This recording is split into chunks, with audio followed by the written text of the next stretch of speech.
Hello সবাইকে, good morning. তো শুভ সকাল বন্ধুরা। তো দেখো, আজকে সকালবেলা তো ঘুম থেকে উঠেছি। আজকে সকাল সকাল ঘুম থেকে উঠে জানলা দরজাগুলো সবার আগে খুলে দিলাম। আজকে দেখো এখনও না সেরমভাবে রোদ ওঠেনি। তো তারপরে ফ্রেশ হয়ে চলে আসলাম রান্নায়। আর রান্না তো রোজকার এই এক ডিউটি, বাট আর ভালো লাগে না। এক ঘুম থেকে উঠে ওই রান্না বান্না, আর সারাদিন এই কাজ ওই কাজ, আর সেরমভাবে না কোথাও এখন যাওয়া হয় না। মেয়ের পেছনে সময় দিতে দিতে আর এই রান্নাবান্না করতে করতে অর্ধেক দিন চলে যায়। তো আর ভালো লাগে না। কবে যে মেয়ের এক্সামটা শেষ হবে তারপরে সবাই মিলে একটু কোথাও ঘুরতে টুরতে যাবো, নাহলে কোথাও কারোর মাসি টাসিদের বাড়িতে যাবো, ইচ্ছা আছে। তো যেহেতু মেয়ের অ্যানুয়াল এক্সাম এখনও শুরু হয়নি, তো ওই জন্য এখন সেরকমভাবে কোথাও যেতে পারছি না। মাথায় একটা বিশাল টেনশান। তো যাই হোক, আর ওই সব ভেবে লাভ নেই। রোজকার যা কাজ ডিউটি সেগুলো তো করতেই হবে। তো জানো তো বন্ধুরা, মেয়ে অনেক দিন ধরেই বলছিল একটু ডিম কষা খাবে। তো আমি ভাবলাম ঠিক আছে, যখন অনেক দিন ধরে বলছে তো আজকে একটু করেই দিই। তো আজকে রান্না করেছিলাম ডিমের কষা আলু দিয়ে, আর করেছিলাম কাঁচকলা বাটা। তো আগের দিন কাঁচকলার কোপ্তা করেছি, আর আজকে করলাম কাঁচকলার বাটা। তো প্রথমে আলু আর ডিম সেদ্ধ বসিয়ে দিয়েছিলাম প্রেশার, আর ওইদিকে তো ভাত হচ্ছিলো, তোমরা দেখেই নিলে। তো তার সাথে যেন কাঁচকলাটাও সেদ্ধ দিয়ে দিয়েছি, একবারে হয়ে গেছে। তো ওইদিকে রসুন, কাঁচা লঙ্কা, কালো জিরে দিয়ে নুন দিয়ে আর কাঁচকলাটা একটুখানি টেলে নিলাম। টেলে নিলে কী হয় বলো তো, কাঁচকলাটা তাহলে না মিক্সিতে দিলে ভালো বেশি হয়, নাহলে পরে না জল কাটা হয়ে যায়। আর এদিকে কষা করে নিয়েছি ডিমের।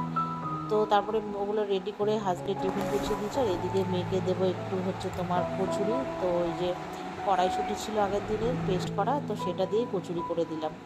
তো এখন তো আমার একটা নতুন ডিউটি হয়েছে, মেয়েকে স্কুলের বাসে তুলে দেওয়ার। হাজব্যান্ড যেহেতু এখন ডিউটি চেঞ্জ হয়ে গেছে, একটু আগে বেরোয়। তো ওই জন্য এখন সেই সকালে সব ঘরটর মুছে স্নান করে সেই মেয়েকে দিতে যাই। আজকে সময় পেয়েছি, পুজোটা দিয়েই গেছিলাম। তো মেয়েকে দিয়ে এসে তারপরে ওই যে একটু বিশ্রাম করলাম। করে অনেকদিন পর আমার বান্ধবীদের সাথে দেখা হয়েছিল, ওদের সাথে 1.5 ঘন্টার মতো গল্প করে বাড়ি এসেছি। আসার পরে তারপরে খেলাম। খেয়ে তারপরে জানো তো, আমাদের বাবুর বাড়ির যে জিনিসপত্রগুলো ছিল, কিছু কিছু ওগুলো ছিল। তারপরে কিছু জিনিস নিতে এসেছিলো, সে আমাকে আবার ডবল করে ঘর মুছতে হলো 2টোর সময়।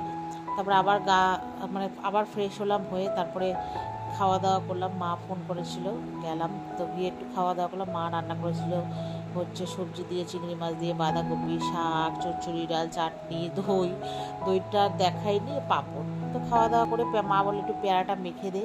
তো পেয়ারা ছিল, একটু মেখে দিলাম। আমি একটু দুটো খেয়ে বাড়ি চলে এসেছি বলতে মেয়েকে আনতে হবে, গেছি আর এসেছি। তো মেয়েকে নিয়েই বাড়ি ঢুকলাম। আর আমার মেয়ে তো আজকাল এক ঢং হয়েছে, জানি না কি, এখন নাকি ও ডায়েট করবে। তো এসে তো কবে থেকে সে ভাত খায় না। ওই সে বলছে চা করো। আমি বলছি একদম চা করবো না, গ্যাস হয়ে যাবে। আমি বললাম ভাত খা, বললো না। বলে আমাকে তাহলে ঝাল করে ম্যাগি করে দাও। আমি তো সেই ঝাল করে দেখো ম্যাগি করে দিচ্ছি, গোলমরিচ আর চিলি ফ্লেক্স দিয়ে করে দিলাম। তারপরে করে দেওয়ার পর আমি ভাবলাম যে ওকে ম্যাগি করে দেওয়ার আগে আমি একটু সন্ধ্যেটা দিয়ে নিয়েছি, জানো তো, দেখলাম 5:45 মতো বাজে।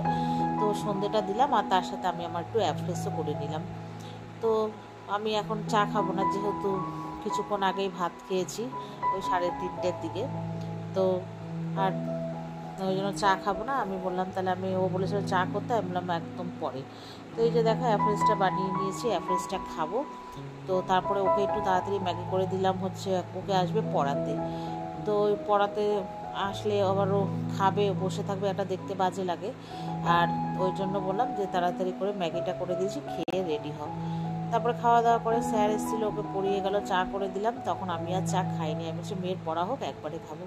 তো কিছুক্ষণ পড়িয়ে যাওয়ার পর মেয়ে বললো খিদে পেয়েছে। তো আমারও দেখলাম একটু খিদে পেয়েছে। তো চাউমিন বানালাম, আলু, টমেটো, কাঁচা লঙ্কা দিয়ে নিরামিষ চাউমিন। আজকে চাউমিনটা খুবই টেস্টি হয়েছিল বন্ধুরা।